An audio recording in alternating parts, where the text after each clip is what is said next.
तीसरा बाब। खुदा मूसा को बुलाता है।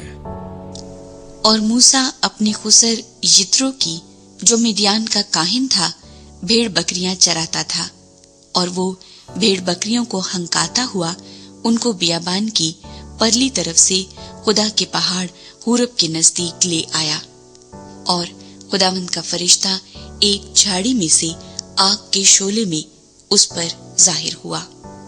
उसने निगाह की और क्या देखता है कि एक झाड़ी में आग लगी हुई है, पर वो झाड़ी भस्म नहीं होती। तब मूसा ने कहा, मैं अब जरा उधर कतरा कर इस बड़े मंजर को देखूं कि ये झाड़ी क्यों नहीं जल जाती। जब खुदावंद ने देखा कि वो देखने को कतरा कर आ रहा है, तो खुदा ने उसे झाड़ी में से पुकारा और कहा, ऐ मूसा, ऐ मूसा। उसने कहा, मैं हाजिर हूं। तब उसने कहा, इधर पास मत आ, अपने पांव से जूता उतार, क्योंकि जिस जगह तू खड़ा है वो मुकद्दस जमीन है।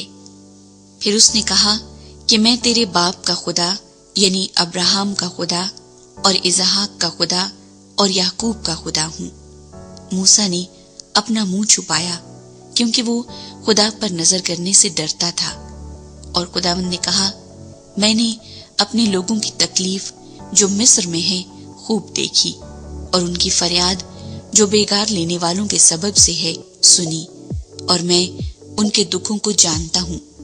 और मैं उतरा हूँ कि उनको मिस्रियों के हाथ से छुड़ाऊं और उस मुल्क से निकाल कर उनको एक अच्छे और वसी मुल्क में, जहाँ दूध और शहद बहता है, यानी कनानियों और हित्तियों और अमूरियों और फरजियों और हवियों और यबूसियों के मुल्क में पहुंचाऊं।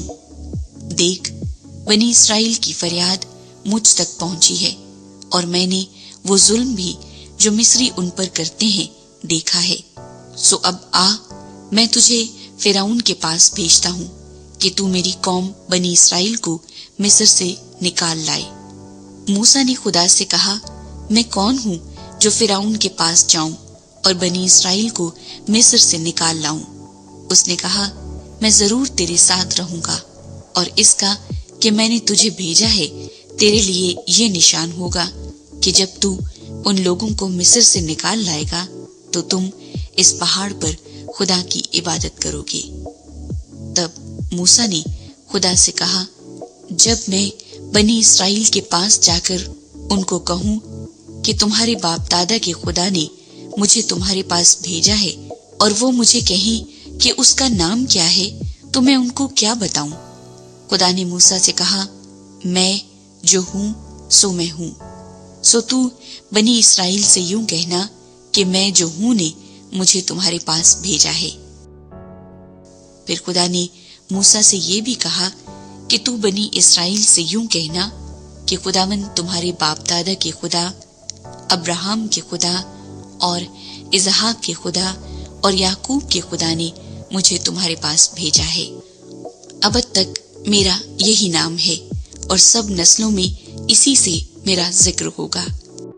जाकर इस्राएली बुजुर्गों को एक जगह जमा कर और उनको कह कि खुदावंद तुम्हारे बाप दादा के खुदा, अब्राहम और इसहाक और याकूब के खुदा ने मुझे दिखाई देकर ये कहा है कि मैंने तुमको भी और जो कुछ बर्ताव तुम्हारे साथ मिस्र में किया जा रहा है उसे भी खूब देखा है।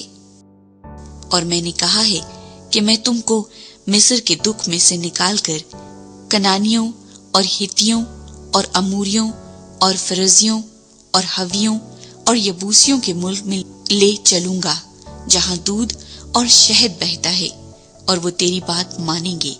और तू इस्राएली बुजुर्गों को साथ लेकर मिस्र के बादशाह के पास जाना और उससे कहना कि खुदावंद इब्रानियों के खुदा की हमसे मुलाकात हुई। अब तू हमको 3 दिन की मंजिल तक बियाबान में जाने दे, ताकि हम खुदावंद अपने खुदा के लिए कुर्बानी करें। और मैं जानता हूँ कि मिस्र का बादशाह तुमको ना यूं जाने देगा न बड़े जोर से। सो मैं अपना हाथ बढ़ाऊंगा और मिस्र को ان سب عجائب سے جو میں اس میں کروں گا مصیبت میں ڈال دوں گا. اس کے بعد وہ تم کو جانے دے گا اور میں ان لوگوں کو مصریوں کی نظر میں عزت بخشوں گا. اور یوں ہوگا کہ جب تم